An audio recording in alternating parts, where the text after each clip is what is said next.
Hey guys, welcome to another episode of the Wednesday Checkup. There's a ton of confusion and even some misinformation out there about antibody tests, so I thought I'd set the record straight. I'll give you the scoop on what happens when you're infected with COVID-19, how your immune system reacts, and what's the deal with all these antibody tests. Should you be running out to get one? I'll answer those questions and more starting now.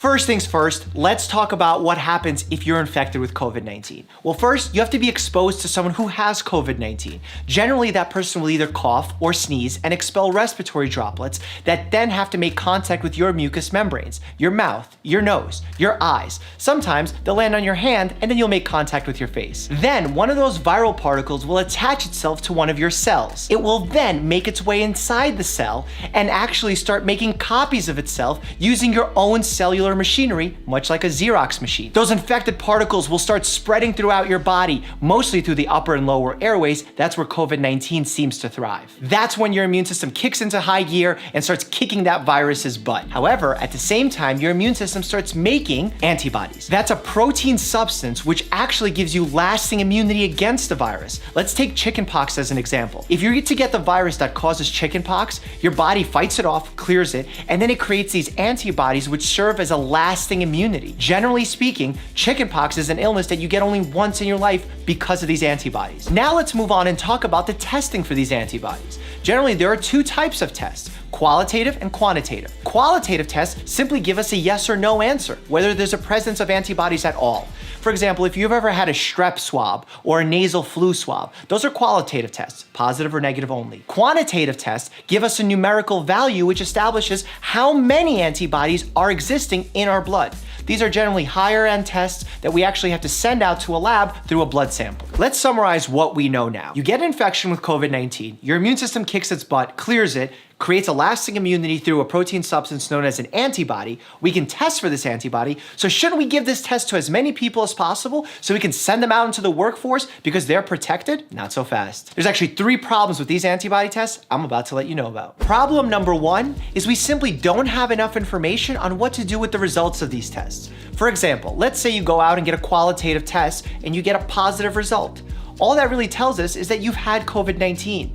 It doesn't quite tell us about your level of immunity, because perhaps you had a really mild case and your immune system didn't build up enough antibodies to protect you for the next time. So the solution might be, let's get a quantitative test. Well, that's better, and you're gonna get a numerical value telling us how many antibodies are present. However, we then need to rely on reference ranges. Let me explain reference ranges. If you've ever gotten a test to see if you're immune to measles, you get a numerical value back. And then we look at reference ranges to see if it's above this value, then you know the person's immune. If it falls in between these two numbers, their immunity is falling and they likely need another booster shot. And if it's below this value, they're definitely not immune and they should get a booster ASAP. With COVID-19, whatever number we get is great, it might be accurate, but we don't have these reference ranges set up like we do with measles, of which we have decades worth of research. COVID-19 is a novel virus. These reference ranges take years to develop, so it's gonna take some time until we know what's what. And the final point of all this is we don't know how long the immunity lasts. Perhaps you do have antibodies, perhaps you are immune, but how long is that immunity gonna last? Is it gonna be 1 week, 1 month, 1 year, or a lifetime? We don't know that information yet, but we will soon. The second problem here is poor quality tests. There's over 100 of these tests on the market, with only 4 of them being FDA approved through an EUA. That's the emergency use authorization. It essentially allows companies with limited evidence, but still decent evidence, to show that the FDA, their products actually work. Think about the dozens that are out there that are really poor quality, manufactured God knows where, and can be giving questionable results. Problem number 3, the false positive rate. Look, no test is perfect. They all have a margin of error. And one of the examples of that is a false positive rate, where it tells you you're positive, but you're actually not. It's flat out wrong. And some of the best tests have a 5% false positive rate. That sounds pretty good, but let's take this example into consideration. Picture yourself in a town of 100 people, and 5 of those people have had COVID-19 and cleared it. And the government wants to use this antibody test to find out who those 5 people are. They're gonna give the test to everybody, and they're gonna find out 5 people have had it. But because it has a 5% false positive rate, 5 other individuals will also test positive, even though they've never had COVID-19. That makes for a total of 10 positive tests, 5 of which are accurate. That means a 50% accuracy. Not so accurate because the prevalence of the disease is quite low. But when the prevalence of the disease goes up, say 50 people have had it in this town, you have 50 people test positive correctly, 5 people test positive incorrectly, and when you do the math, it's at over a 90% accuracy. You see how the prevalence of an illness can affect the accuracy of a test? That false positive rate really needs to be taken into consideration